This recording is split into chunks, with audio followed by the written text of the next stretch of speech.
आप अपने जीवन की सार्थकता को बनाइए। और जिस दिन आप इस जीवन को जीना प्रारंभ कर दें, एक बात बहुत सहज सी है, हंसी और हिंसा, इन दोनों में बहुत अंतर है।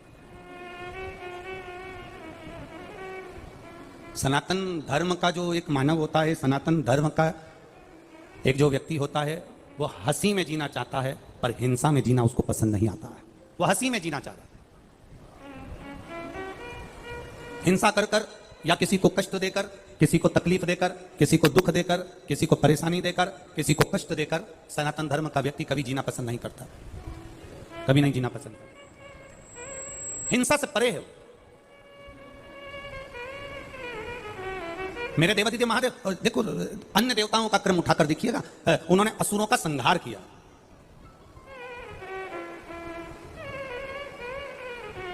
और मेरे महादेव का क्रम उठाकर देखिएगा एक बार, मेरे शिव जी का कोई द्रोही नहीं है, मेरे भोलेनाथ का कोई दुश्मनी नहीं है। तारकासुर भगवान शंकर का उपासक था, इसलिए वर मांगा ब्रह्मा जी से, ब्रह्मदेव वर देव तो ऐसा देव कि भगवान शंकर का पुत्र मुझे मारे, क्योंकि वो चाहता था कि शिव जी का विवाह हो जाए, शंकर भगवान की शादी हो जाए, मंगल विवाह हो जाए, वो चाहता था। भस्मासुर शिव जी का बहुत बहुत बड़ा उपासक, बहुत बड़ा उपासक, जो शंकर भगवान के लिए सब कुछ करने को तैयार है। ऐसी तप साधना, ऐसी तप साधना भस्मासुर अपने इतनी तप साधना भस्मासुर ने करी, इतनी तप साधना करी, तो किसी ने कह दिया कि देवादिदेव महादेव कैसे प्रसन्न होते हैं। शंकर जी को रिझाने में लग गया, शिव जी प्रसन्न हो गए, मांग तुझे क्या चाहिए, आप बस मैं आपको याद करूंगा, आप आ जाए। शंकर भगवान ने कहा जब तू मुझे भस्म चढ़ाएगा मैं दौड़कर तेरे पास में आऊंगा। भस्मासुर ने नियम बनाया, मुर्दे की भस्म लाता था, भोलेनाथ जी को चढ़ा देता था, शंकर भगवान प्रसन्न होकर प्रकट हो जाते थे। अब भस्म रोज रोज कोई मुर्दे मिल रहे हैं क्या? अब भस्म कहां से लाए? चढ़ाते चढ़ाते 2-4-6 महीने निकल गए। एक दिन मुर्दे की भस्म ढूंढने के लिए, मुर्दे की भस्म को पाने के लिए, ढूंढने के लिए सब जगह गया भस्मासुर, पर भस्म नहीं मिली उसको भस्म नहीं मिली। आखिरी में पत्नी ने देखा कि पति ने अपने कमरे में बहुत सारी लकड़ियां जमा ली है, बहुत सारी लकड़ी उसने अपने कक्ष में जमा रखी है। पत्नी ने पूछा ये क्या कर रहे हो? पति बोला कि ये काम करना, मैं जब मर जाऊं मेरी भस्म निकाल कर, जब मैं मर जाऊं तो मेरी भस्म, जब मैं जल जाऊं मेरी भस्म देवादिदेव महादेव को चढ़ा देना। पत्नी कहती है तुम काय को मर रहे हो? मैं तुम्हारी अर्धांगिनी हूं, मैं तुम्हारी पत्नी हूं, मरना है तो मैं मरूंगी और मेरी भस्म उठाकर तुम महादेव को चढ़ा देना। पति ने कहा नहीं, मैं तुझे कैसे मार सकता हूं?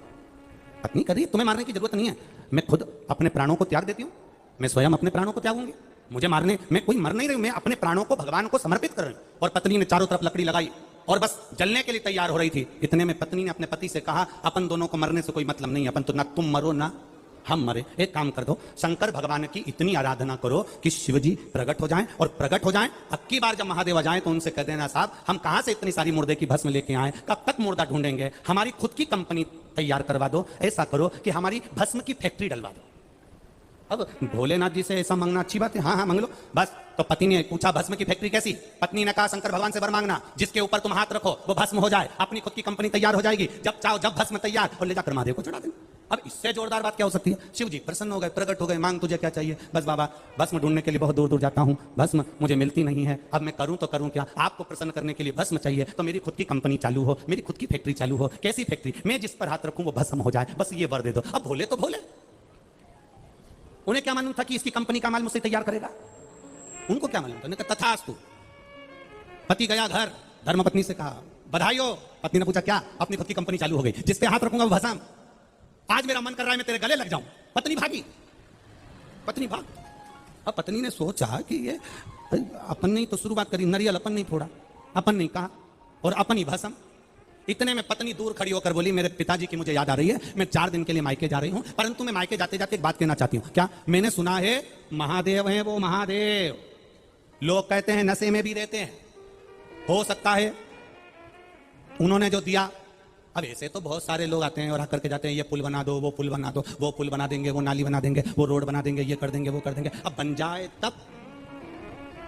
कहना तो सरल है, बोलना तो सरल है। उनका नाम है महादेव, वो कह जरूर दिए हैं, पर मुझे नहीं लगता कि वो उनका आशीर्वाद तुम्हें फले। अच्छा ऐसा भी होता है? हाँ, तो फिर मैं क्या करूं? जिन्होंने आशीर्वाद दिया है ना, अब भी जाओ और उनके ऊपर हाथ रख के देख लो, मालूम पड़ जाएगा। अब भी जाओ, अब भोलेनाथ जी कैलाश पर पहुंच गया भस्मासुर। भस्मासुर ने जाते से कहा हर हर महादेव। जब हर हर महादेव कहा, हर हर महादेव कहते से शिव जी ने पूछा क्या बात है भस्मासुर, कैसे आना हुआ? भस्मासुर कहते हैं प्रभु बस आपने जो वर दिया था ना उसको मेरे को प्रैक्टिकल करके देखना। क्या प्रैक्टिकल करना? आपके ऊपर हाथ रख के देखना। शंकर भगवान ने पार्वती से कहा मैं जा रहा भगवान नारायण के घर, तू ऐसा कर थोड़े दिन मायके घूम कर आ जा। लक्ष्मी जी बोली मेरी माँ ख्याति देवी तो खुद यहाँ आई हुई है अपने बेटी से मिलने के लिए। लक्ष्मी जी की माँ ख्याति देवी आई हुई थी मिलने के लिए, तो मेरी माँ तो यही बैठी। अब मैं मायके जाकर क्या करूंगी? मैं कहीं जाकर क्या करूंगी? मैं कहीं पहुंच कर क्या करूंगी? अब भोलेनाथ पार्वती जी वो से भगवान तुरंत बोले अरे पार्वती तुम मायके चले जाओ। पार्वती जी गई लक्ष्मी जी के घर, इधर भोलेनाथ जी चल दिए सीधे आगे नारायण के घर। और दोनों पार्वती और नारायण शिव दोनों नारायण के घर पर जाकर जब मिले, इधर दोनों ने एक साथ पुकार कर कर कहा कि प्रभु कुछ कृपा कीजिए भस्मासुर आ रहा है। भगवान ने पूछा भस्मासुर कौन? तो कि मैंने उसको वर दे दिया है जिसके ऊपर हाथ रखेगा वो भस्म हो जाएगा। शंकर भगवान के शब्द सुनते से नारायण ने स्त्री का रूप धारण कर लिया और स्त्री का रूप धारण कर कर नारायण तुरंत भस्मासुर के सामने आ गए और कहा मैं तुमको बहुत चाहता हूं और दिल से चाहता हूं। अब भगवान तो भगवान अपने भक्तों को नहीं चाहेंगे तो किसको चाहेंगे? मैं चाहता हूं कि तुम मेरे हो जाओ और मैं तुम्हारा हो जाऊं।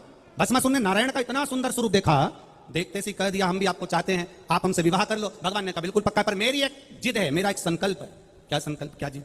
बस जिद इतनी सी है, संकल्प इतना सा है, मुझे नाचने का बड़ा शौक है। मेरे जैसा जो नाच लेगा वो मेरा पति बन जाएगा। आप मेरे जैसे नाच सकते हो? भस्मासुर ने कहा क्या दिक्कत है? भगवान नारायण ने दोनों हाथ करे ऐसे, भस्मासुर ने दोनों हाथ करे ऐसे, भगवान नारायण ने दोनों हाथ करे ऐसे, भस्मासुर ने दोनों हाथ करे ऐसे। भगवान नारायण ने एक हाथ रखा अपने सिर पर, भस्मासुर ने अपना हाथ रखा सिर पर और भस्म हो गया, समाप्त।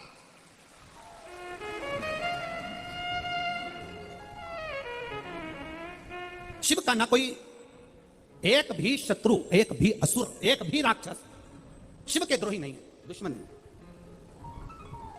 जब नारायण ने भस्मासुर को भस्म कर दिया, भस्मासुर का अंत कर दिया, तब शिवजी ने नारायण का दर्शन करते हुए कहा प्रभु यह असुर बड़ा भारी था, बड़ा भारी असुर जिसका अंत करना बहुत कठिन था। ब्रह्मा जी ने भस्मासुर को मारने के लिए 5 बार प्रयास करा, तो भी भस्मासुर 5 बार प्रयास करने के बाद भी भस्मासुर नहीं मर पाया था। तब शिव जी ने अपनी लीला रचना करी, नारायण ने अपनी लीला रचना करी और भस्मासुर का अंत किया। सहजता नहीं है हमारा।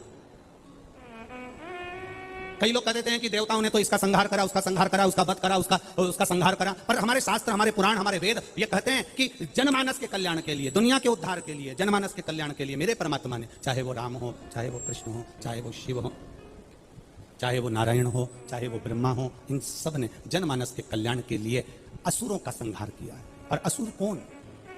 जिसके भीतर लोभ, जिसके भीतर काम, जिसके भीतर वासना, जिसके भीतर तृष्णा हो, वो असुरता है। महाराज हमारे बीच में पूज्य गुरुदेव विराजमान हैं, कुछ क्षण का